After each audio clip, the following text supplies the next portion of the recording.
Senior అయిన మరి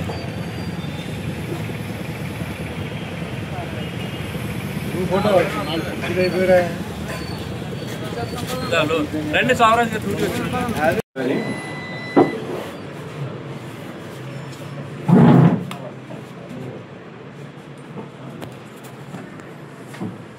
చెప్పండి విషయం అలాగే మాజీ ఎంపీ భర్తరాం మా ఏదైతే గౌరవ MLA Rajahmundry city Adireddy Srinivas meeting చేసి ఆయన అన్నని పదజాలాలని ఆయన ఎడిట్ చేసి అది సోషల్ మీడియా వేదికగా మా ఒక గౌరవ ఎమ్మెల్యే గారు ప్రతిష్టకి భంగం కల్పిస్తూ రాష్ట్ర ప్రభుత్వానికి కూడా మరి వ్యతిరేకంగా ఆయన చేసే మార్ఫింగ్ వీడియోలతో అసత్య ప్రచారాలు చేస్తున్నారు.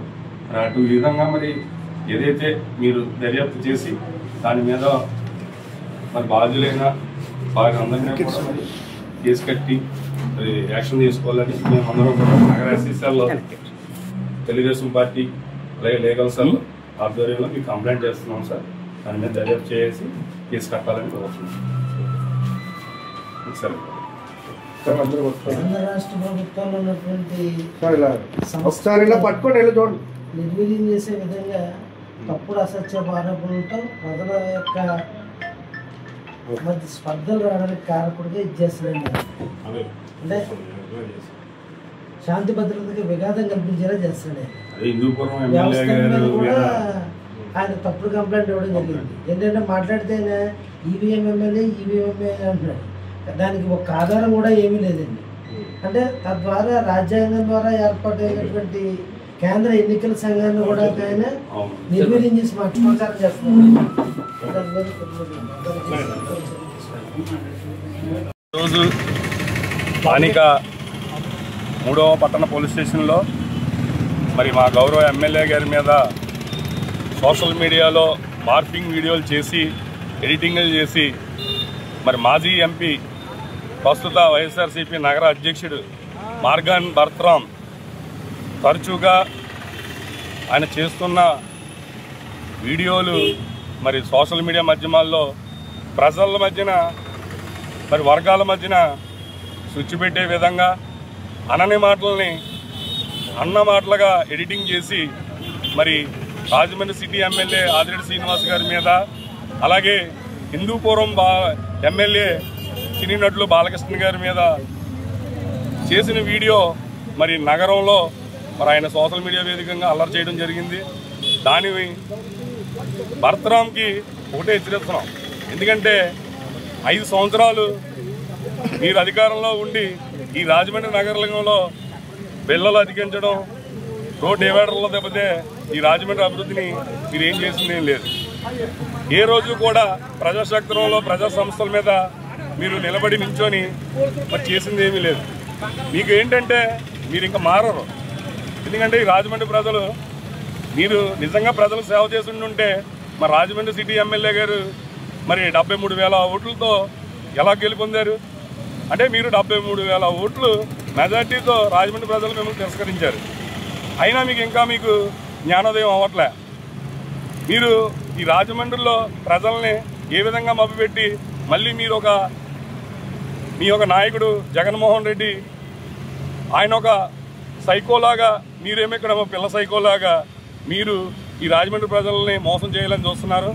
రాజమండ్రి ప్రజలు కానీ ఆంధ్రప్రదేశ్ రాష్ట్ర ప్రజలు కానీ మళ్ళీ మీకు అంటూ ఇంకొకసారి అవకాశం ఇస్తే మరి ఇది ఒక మరో ఆంధ్రప్రదేశ్ బీహార్ కన్నా ఘోరంగా తయారవుతుందనే మరి రాజమండ్రి కానీ రాష్ట్రంలో కానీ ప్రజలు తిరగతించారు.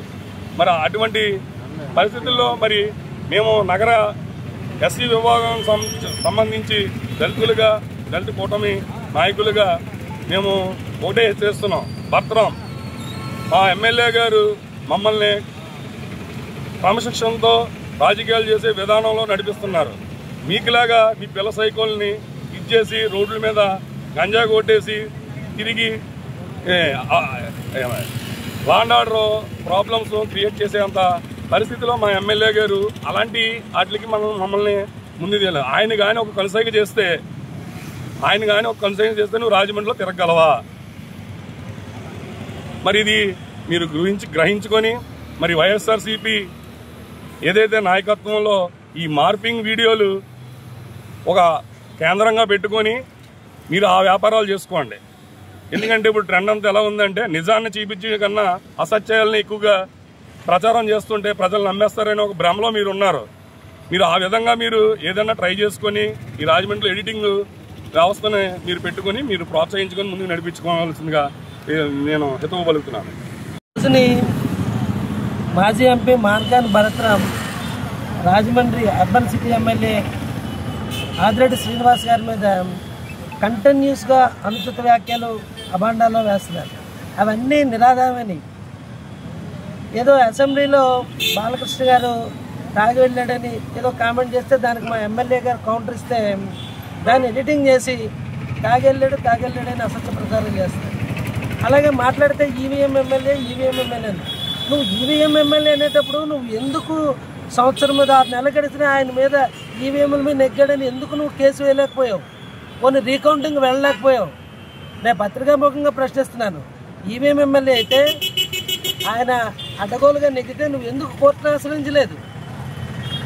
ఆయన గడిచిన 5 ఏళ్లలో కూడా తెలుగుదేశం ప్రభుత్వం అధికారంలో లేకపోయినా నిత్యం ఆయన కుటుంబ సభ్యులందరూ కూడా ప్రజలతో మమేకమై ప్రజా సమస్యల గురించి రాష్ట్రంలోని ప్లస్ రాజమండ్రిలోని నిత్యం ప్రజలతో ఉన్నారు కనుకనే ప్రజలు ఆదరించి 70,000 పైచిలకు ఓట్ల మెజార్టీతో గెలిపించారు. అటువంటి ఎమ్మెల్యేని పట్టుకుని నువ్వు ఈవీఎం ఎమ్మెల్యే అంటావు. ఆయన ఈవీఎం ఎమ్మెల్యే కాదు, ఏటీఎం ఎమ్మెల్యే అంటే ఆల్ టైమ్ ఎమ్మెల్యే ఆయనే. గుర్తుపెట్టుకోండి, మార్గాన్ భరత్రామ్ గారు ఆల్ టైమ్ ఎమ్మెల్యే ఆయనే. ఎందుకంటే ఆయన ప్రజల మధ్య ఉన్నాడు, అధికారం ఉన్నా లేకపోయినా ప్రజల మధ్య ఉన్నాడు కనుక ఆయన ఖచ్చితంగా ఆల్ టైమ్ ఎమ్మెల్యే, ఎప్పుడు ఆయన ఎమ్మెల్యే. ఇలాంటి అనుచిత వ్యాఖ్యలు చేసి రాష్ట్రంలో శాంతి భద్రతకి విఘాతం కల్పించని చేస్తారు. ఇది మంచి పద్ధతి కాదు. ఎందుకంటే కేంద్ర ఎన్నికల సంఘం ఆధ్వర్యంలో ఎన్నికలు జరిగాయి, ప్రైవేట్ వ్యక్తులు ఇదిలో కాదు. వీరేంటంటే సంస్థల మీద కూడా అభాండాలు వేస్తున్నట్టుంది. అటు కేంద్ర ప్రభుత్వ సంస్థలు కానీ రాష్ట్ర ప్రభుత్వ సంస్థలు కానీ వీటి మీద అభాండాలు వేస్తూ వ్యవస్థల్ని నిర్వీర్యం చేసే విధంగా మాట్లాడుతున్నారు. ఇది రాష్ట్రంలో శాంతి భద్రతలకు విఘాతం కల్పించేటువంటి వ్యాఖ్యలు చేస్తున్నారు. ఇది మంచి పద్ధతి కాదు. మనం మాట్లాడేటప్పుడు బ్యాలెన్స్గా మాట్లాడుకోవడం మంచిది. వ్యాఖ్యలు చేసే ముందు ఆధారమైన ఆరోపణలు చేయండి, నిరాధారమైన ఆరోపణలు చేయడం మంచిది కదని మీకు హితవు పలుకుతుంది.